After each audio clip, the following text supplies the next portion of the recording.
एक गुरुजी थे। गुरुजी चेला को पढ़ाए, चेला पढ़ लिख के बड़ा होशियार हो गया। एक दिन चेला ने कहा, गुरुजी भगवान कहाँ है? तो गुरुजी ने कहा, बेटा तुझ में भगवान, मुझ में भगवान, सब जगह भगवान है, तो उन्हीं को देखना। जी गुरुजी मैं आपकी बात मान गया।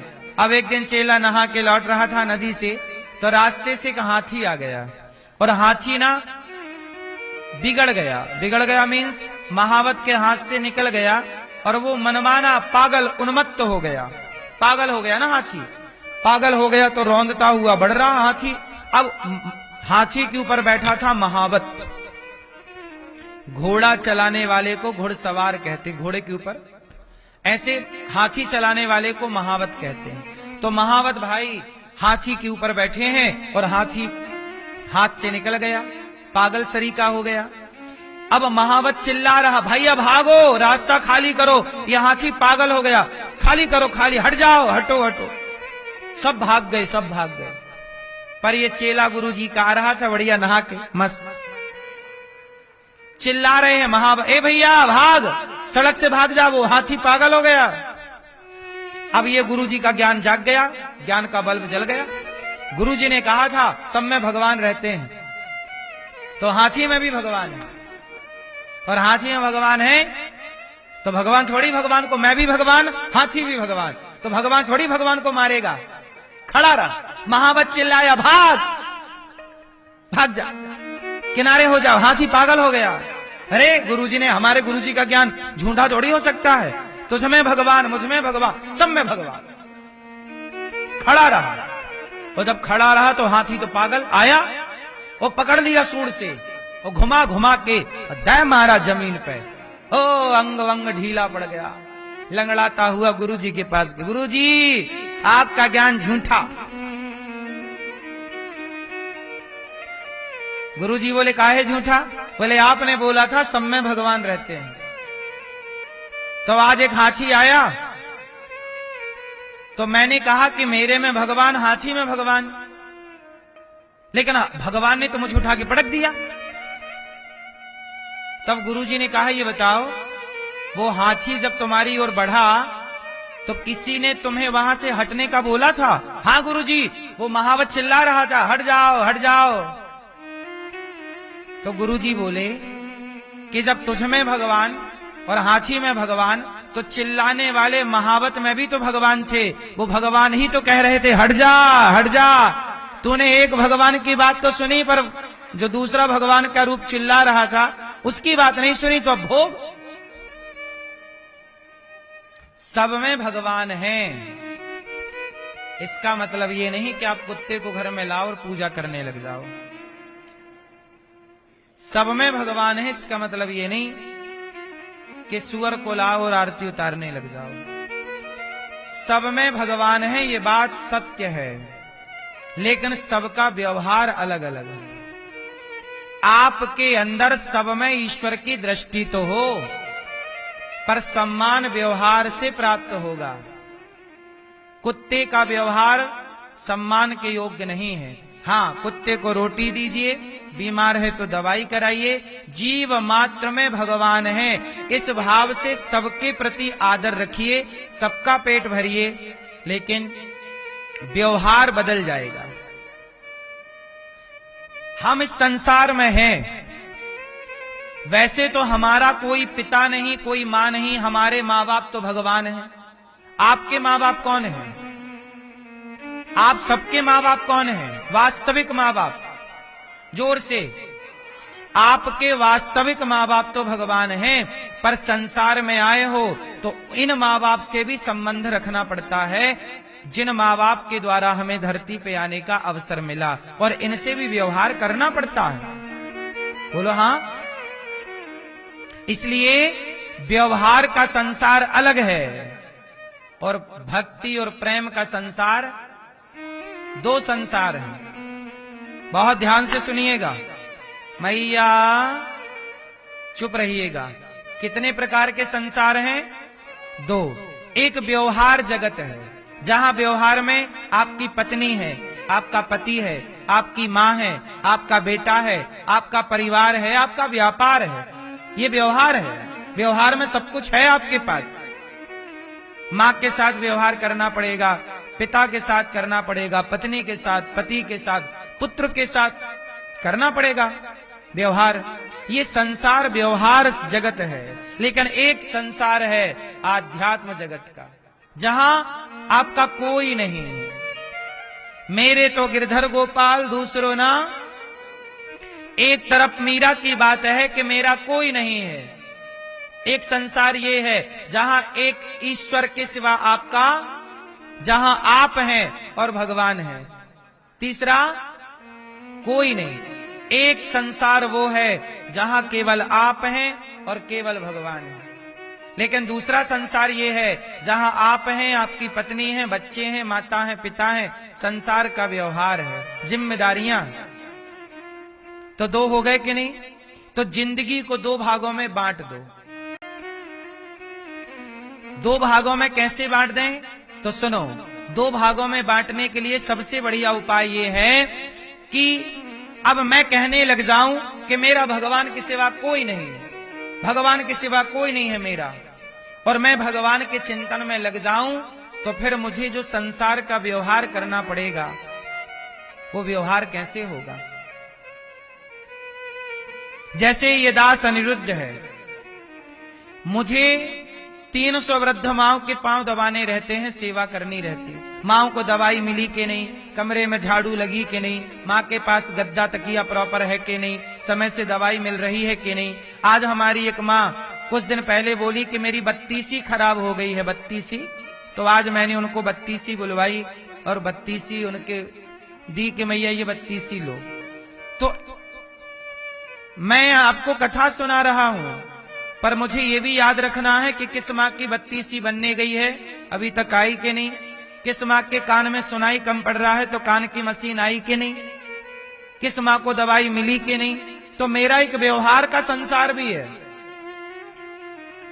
मुझे गौरी गोपाल अखंड रसोई चल रही है, वो देखना पड़ता है कि समय से रोटी बन के आई कि नहीं, चावल आया कि नहीं, दाल आई कि नहीं, ठंडी है कि गर्म है, वहां पर काम करने वाले कार्यकर्ता काम कर रहे हैं कि नहीं। मुझे ये व्यवहार भी देखना पड़ता है, क्योंकि 24 घंटे रसोई चलती है। आपने प्रसाद, आपको तो देखो थाली उठाई और आपको दाल चावल सब्जी रोटी आपको प्राप्त हुआ, आपने प्रसाद ग्रहण कर लिया, लेकिन उसके पीछे जितना सेटअप है, दाल कहां से लाना, चावल कहां से लाना, किस क्वालिटी का लाना, कौन बनाएगा, बनाने का स्थान क्या है, बनाने के टाइम पे कभी पानी आ रहा है कि नहीं, सिलेंडर है कि नहीं, बाजार से सब्जी आई कि नहीं, अदरक आया कि नहीं, टमाटर आया कि नहीं, ये सब व्यवहार है। हाँ या ना? तो मुझे इस व्यवहार में रहना पड़ता है, क्योंकि ये सारे काम यदि ईश्वर ने दिए हैं, जिम्मेदारी दी है, तो मुझे जिम्मेदारी निभानी है कि नहीं। 150 बच्चे पढ़ते हैं गौरी गोपाल गुरुकुल में, बच्चों के पास कपड़े हैं कि नहीं, किताब है कि नहीं, कलम है कि नहीं, बच्चों की ठीक ठीक पढ़ाई हो रही है कि नहीं। ये भी व्यवहार है मेरा, एक संसार ये है। बोलो हाँ, जिम्मेदारियां हैं तो वो भगवान ने जो दे रखी हैं पूरी करना है। लेकिन दूसरी तरफ एक वो अनिरुद्धाचार्य है जो ये मानता है कि भगवान के सिवा मेरा कोई नहीं। मीरा वाली बात, मेरे तो गिरधर गोपाल। अनिरुद्धाचार्य दो भागों में डिवाइड हो गया। एक वो अनिरुद्धाचार्य है जो संसार का व्यवहार पूरा करता है, जो आपको खेलता हुआ दिखता है, रेलिंग से घिसटता हुआ दिखता है, बच्चों के साथ खेलता है, रसोई में अन्न क्षेत्र बांटता है, संतों की सेवा, वृद्ध माओं के पांव दबाता है, गायों के संग खेलता है। एक वो अनिरुद्धाचार्य है, वो व्यवहार का अनिरुद्धाचार्य है। लेकिन एक दूसरा भी अनिरुद्धाचार्य है जो केवल भगवान का अनिरुद्धाचार्य है, जो भीतर से ये जानता है कि इनके सिवा, जगन्नाथ जी के सिवा, भगवान श्रीमन नारायण के सिवा मेरा कोई नहीं है। तो एक भीतर का अनिरुद्धाचार्य है, एक बाहर का अनिरुद्धाचार्य है। जो बाहर का अनिरुद्धाचार्य है वो अलग है, और जो भीतर का अनिरुद्धाचार्य है वो अलग है। अब एक ही अनिरुद्धाचार्य में दो अनिरुद्धाचार्य होने हैं, क्योंकि दो जिम्मेदारियां हैं। मैं ईश्वर का हूं, ये भी एक जिम्मेदारी है। मुझे ईश्वर के घर जाना है, ये भी एक जिम्मेदारी है मेरी। ईश्वर के सिवा मेरा कोई नहीं है, ये जिम्मेदारी मेरी है। पर दूसरी जिम्मेदारी ये भी है कि आप सब आए हैं तो यहां से भूखा कोई ना जाए। आप सब आए हैं, सबको भोजन मिले। माताएं आई हैं रोती, उनकी आंखों के आंसू ना हो, बहने ना चाहिए, गले लगाना है। उन माओं के लिए आश्रम बनवाना है। आश्रम बन रहा है तो तराई हुई कि नहीं छत पर, कॉलम में पानी पड़ा कि नहीं, ये मेरा व्यवहार है। मुझे ये भी देखना पड़ता है कि कॉलम में पानी पड़ा कि नहीं, छत में तराई हुई कि नहीं, गायों के लिए चारा आया कि नहीं, साल भर का भूसा। जैसे ही अब गर्मी आएगी, मार्च का महीना आएगा, भूसे का स्टॉक करना। मैं कथा सुनाता हूं यहाँ, पर दिमाग में चलता है कि गायों का भूसा तैयार है क्या। मैं यहाँ कथा सुना रहा हूं, अभी वहां सानी की तैयारी चालू हो गई होगी। तो मेरा एक व्यवहार है कि गाय, यदि 400 गाय की सेवा यदि मैं कर रहा हूं, तो एक भी गाय यदि भूखी रह गई तो वो मेरा पाप हो जाएगा। एक भी गाय प्यासी रह गई तो मेरा पाप हो जाएगा। इसलिए हम व्यवहार यदि जगत में हैं तो जगत का व्यवहार ईमानदारी से निभाएंगे। कोई गाय भूखी ना रह जाए, कोई माँ भूखी ना रह जाए, कोई विद्यार्थी भूखा ना रह जाए, और गौरी गोपाल में आया हुआ कोई भी भक्त भूखा ना रह जाए। ये व्यवहार है, ये जिम्मेदारी है। एक जिम्मेदारी ये करनी है। अब बताओ, मैं ये सारी जिम्मेदारियां छोड़ के जंगल चला जाऊं और जहां जंगल में केवल मैं रहूं और भगवान रहे, केवल मैं उनका चिंतन करूं और उनकी याद में रहूं, तड़पूं, रोऊं, गाऊं, केवल भगवान। एक बात बताओ, कौन सा रास्ता सही है? जिम्मेदारी में रह के जिम्मेदारियां निभाना, या सब छोड़ के जंगल जाके केवल कृष्ण, केवल श्रीमन नारायण, श्रीमन नारायण, कृष्ण कृष्ण? क्या सही है आपके हिसाब से? बोलो। इसलिए आप लोगों को आपका क्या नाम है? आपका क्या नाम है?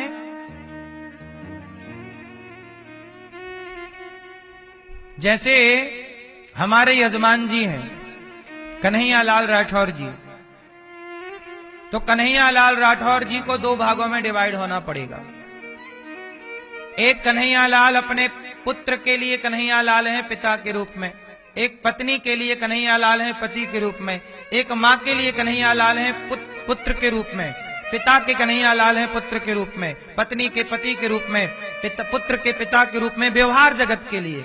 लेकिन एक दूसरा कन्हैया लाल होना चाहिए जो भीतर से ये जान ले कि भगवान के सिवा मेरा कोई नहीं है, वो भीतर से चिंतन ईश्वर का। 2 भागों में आपको डिवाइड होना पड़ेगा, तब आप बैलेंस करके चल सकते हैं। तराजू के 2 पलड़े हैं, तराजू के 2 पलड़े हैं, और दोनों जब बराबर होते हैं तब हिसाब होता है। दोनों जब बराबर होंगे तब हिसाब होगा, कम ज्यादा होंगे तो हिसाब नहीं होगा।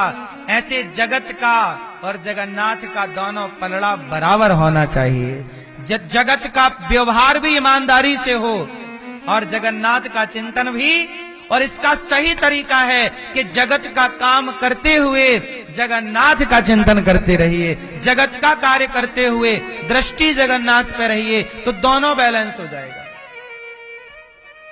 दास अनिरुद्ध यही करता है, काम जगत का करता हूं, पर काम करता हुआ ये मानता हूं कि मेरा काम नहीं है, मैं नहीं करता, मैंने मैं को मुक्त कर लिया है, मैंने मैं को मुक्त कर लिया। मैं ये नहीं मानता कि मैं करता हूं, ये मेरा है। मैं ये मानता हूं कि भगवान का कार्य भगवान ये दास अनिरुद्ध से करवा रहे हैं, तो मैं खत्म हो गया। फिर कार्य हो रहा है और मैं का अभिमान नहीं आ रहा है कि मैं कर रहा हूं। यदि आप ये मान के करते हैं कि मैं करता हूं, मैंने किया, तो आपको अभिमान आएगा, क्योंकि आपने स्वयं को कर्ता मान लिया। और जहां कर्ता ईश्वर को माना जाए वहां अभिमान नहीं आएगा।